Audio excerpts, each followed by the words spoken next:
अहमदाबाद में जो हादसा हुआ इस पर लगातार हम आपको ताजा अपडेट दे रहे हैं, ताजा खबरें दे रहे हैं। अहमदाबाद हादसे footage. Now remember, this footage was shot on the day of the accident. It was shot by a 12 जून 2025 को ये दुर्घटना हुई जिसमें 270 से भी ज्यादा लोग मारे गए। प्लेन पे थे 242 लोग जिसमें 230 थे passenger, 2 pilot and 10 cabin crew. ये एक एयर इंडिया की फ्लाइट थी जिसका मॉडल था बोइंग 787-8 ड्रीम लाइनर AI-171।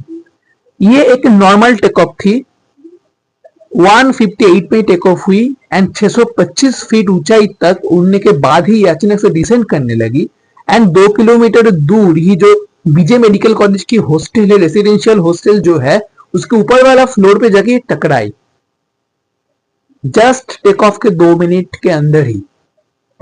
उस टाइम पे वहां पर 100 से भी ज्यादा students and residential doctor lunch कर रहे थे। पायलट के द्वारा कहे गए लास्ट शब्द ये है कि thrust not achieved, falling falling, mayday mayday mayday. अभी ये मेडे तभी कहा जाता है जब पायलट के हाथ से एरोप्लेन की कंट्रोल जा चुकी होती है। इसका मतलब उस टाइम पे भी पायलट के हाथ से एरोप्लेन की कंट्रोल जा चुकी थी। कैप्टन सुमित सभरवाल जो ये प्लेन की लीडिंग पायलट थे, उनका फ्लाइंग एक्सपीरियंस था 8,200 आवर्स।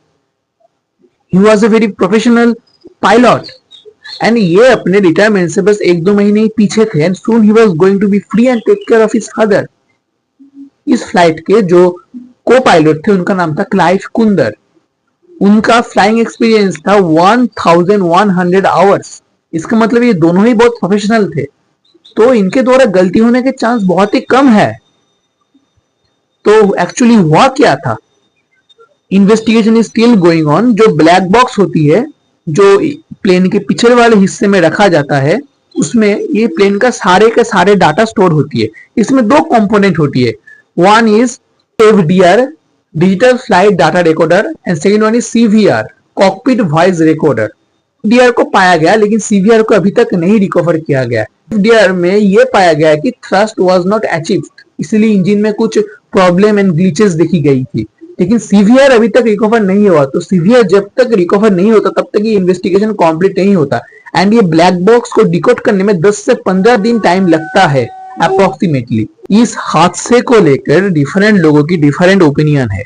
कोई ये कह रहा है कि ये बोइंग कंपनी वाले की दोष है क्योंकि वो अपने प्लेन में लो क्वालिटी मटेरियल लगवाते हैं। फॉरेन रिपोर्टर तो ये दोष पूरा का पूरा इंडियन पायलट्स के ऊपर दे रहे हैं। Yet within hours of the crash last week, the whispering began online, offline, by so-called experts, even foreign TikTok aviators with zero access to actual facts, dropping breadcrumbs of blame at the cockpit door. हालांकि 65% जो plane crashes होती है, accident होती है, उसमें human error की वजह से होती है। According to civil aviation organisation, planes के जो विंग होते हैं उसमें 2 पार्ट होती है, एक है फ्लैप और एक है स्लैप। टेक ऑफ के टाइम पे ये फ्लैप एंड स्लैप को ओपन कर दिया जाता है। इससे क्या होता है, सर्फेस एरिया बढ़ता है एंड अपथ्रस्ट मोशन पाने में सुविधा होती है। इसमें बार्नौली का प्रिंसिपल बहुत इंपॉर्टेंट रोल प्ले करते हैं and it is due to the structure and shape of the wing. ऊपर वाला जो एयर फ्लो है वो डिसरप्ट होती है जिसके वजह से नीचे से अपथ्रस्ट मोशन ऊपर मिलती है एंड यही प्लेन को ऊपर ले जाती है। कुछ बाहर के रिपोर्टर्स ये कह रहे हैं कि इंडियन पायलट्स ने गलती से फ्लैप एंड स्लैप्स को ओपन करने की जगह गलती से लैंडिंग गियर को ऑन कर दिया था जिसकी वजह से यह हादसा हुआ। इसमें एक कंडीशन होना चाहिए, वो है कि जो रनवे होती है उसमें जो एरोप्लेन है उसका स्पीड 250 किलोमीटर पर आवर से ज्यादा होना चाहिए। तो घुमा फिरा कर फॉरेन रिपोर्टर्स ये दोष इंडियन पायलट्स को ही दे रहे हैं। Until a 17 years old teenage boy Aryan Ansar, वो इस हादसे की वीडियो रिकॉर्ड बनाए एंड उसमें यह पाया गया कि उस प्लेन का जो रैम टरबाइन होती है वो खुली हुई थी। अब ये रैम टरबाइन क्या है, बोइंग जो कंपनी है वो अपने प्लेन में एडवांस फीचर डालती है। उसमें से एक है कि जब इमरजेंसी सिचुएशन में प्लेन की अगर इंजन खराब हो गई या फिर इंजन काम करना बंद कर दे तो फॉर सेफ्टी एक टरबाइन नीचे निकल के आती है और वो घूमती है, इसकी वजह से प्लेन हवा में रहती है। एंड इसी वजह से ये बोइंग 787 ड्रीम लाइनर इसको अभी तक की सबसे सेफेस्ट प्लेन मानी जाती थी। से कुछ हद तक ये पता चलता है कि पायलट्स की गलती नहीं थी एंड प्लेन में ही कोई टेक्निकल ग्लिच था। मोर इन्वेस्टिगेशन से ये पता चला कि ये जो बोइंग कंपनी है, टेक्निकल ग्लिचेस के बारे में इन लोगों का इमेज उतना अच्छा नहीं है। फॉरेन में तो एक ट्रेंड ही चलता था, if it is going I am not going, क्योंकि ये बोइंग वाले अपने प्लेन में लो क्वालिटी मटेरियल्स को लगवाते थे, क्वालिटी से ज्यादा क्वांटिटी में ध्यान देते थे। इससे पहले बोइंग 737 के अंदर ऑलरेडी 2 फैटल एक्सीडेंट हो चुकी है।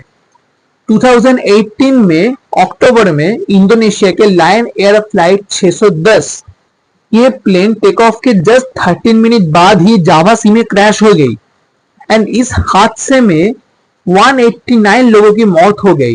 एंड इसका रीजन था टेक्निकल ग्लिच, मेंटेनेंस इशू और पायलट ट्रेनिंग।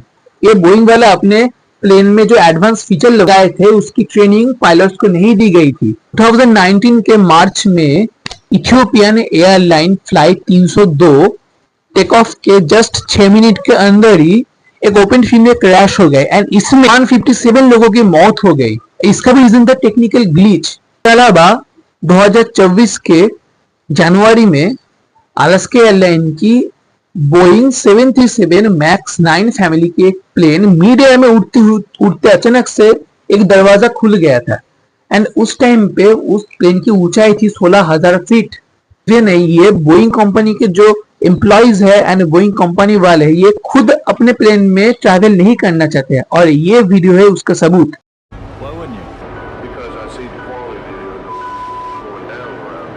इन्वेस्टिगेशन में ये देखा गया कि एक नॉर्मल टेक ऑफ के टाइम में एक प्लेन रनवे में जितना पाथ ट्रैवल करती है ये प्लेन उससे ज्यादा पाथ ट्रैवल की to achieve the sufficient speed. इसका मतलब pilots were struggling due to technical issue, thrust नहीं मिल रहा था सफिशिएंट प्लेन को लिए, इसलिए उनको ज्यादा पाथ ट्रैवल करना पड़ा to achieve the speed. Plane crash हुआ, इसमें एक मटेरियलिस्टिक चीजें है वो उतनी जली नहीं और इसका फायदा उठाते हुए कुछ रिपोर्टर ये ढूंढ निकाले कि भगवत गीता, कुरान ये सब नहीं जले एंड इस तरह से वो लोगों को मिसलीड करते हुए पाए गए।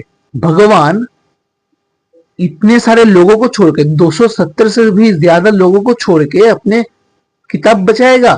भगवान इतना नहीं हो सकता। इनमें से एक किस्मत वाला निकला, उनका नाम था विश्वास Kumar Ramesh, nationality British but origin Indian. उनका सीट था 11A which was near the emergency exit.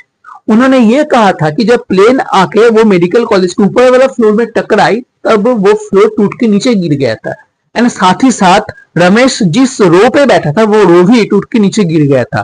उन्होंने ये देखा कि सामने वाला गेट एग्जिट जो इमरजेंसी एग्जिट होती है वो खुल गया, तो उन्होंने जल्द से जल्द अपने सर्वाइवल एक्सट्रीम की वजह से अपने बेल्ट को खोला एंड तुरंत भाग निकले।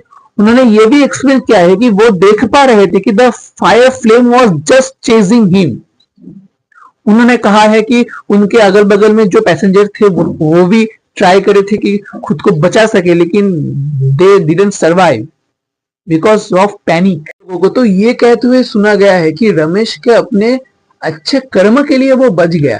प्लेन में जो 4 इयर्स 5 इयर्स के बच्चे थे उनका क्या बैड कर्म था, उनका क्या बैड कर्म था। और प्लेन में जो इतने सारे लोग बैठे थे उनमें से क्या सबका ही बैड कर्म था? ये कहने के बाद वो लोग ये भी कह रहे हैं कि नहीं, उन बच्चों का शायद पिछले जन्म में कुछ गलती रही होगी जिसकी सजा वो अब भुगते। क्या है ये कि ये सभी चलते रहना है तो डिस्क्रिमिनेशन कभी भी खत्म नहीं होगा इस दुनिया से।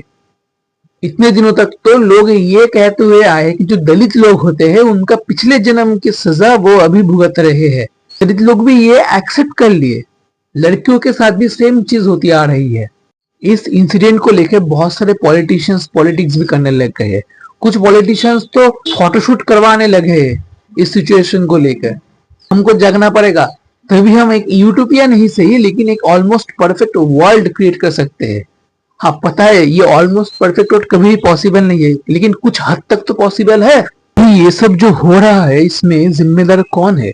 इतने सारे जान चली गई का जिम्मेदारी कौन लेगा? सिर्फ इंसानों की जान की बात नहीं है, कितने सारे पशुओं की जान चली गई। उस घटना स्थल के चारों ओर जो कैट्स, डॉग्स, बर्ड्स रहते हैं उन सबकी जली हुई बॉडी को कलेक्ट किया जा रहा था। इंसानों की हाफ जली हुई बॉडी को ले जा रहा था और बहुत से लोग उसका वीडियो फुटेज निकल के सोशल मीडिया पे पोस्ट कर दिए एंड लोग उसको वायरल कर रहे हैं।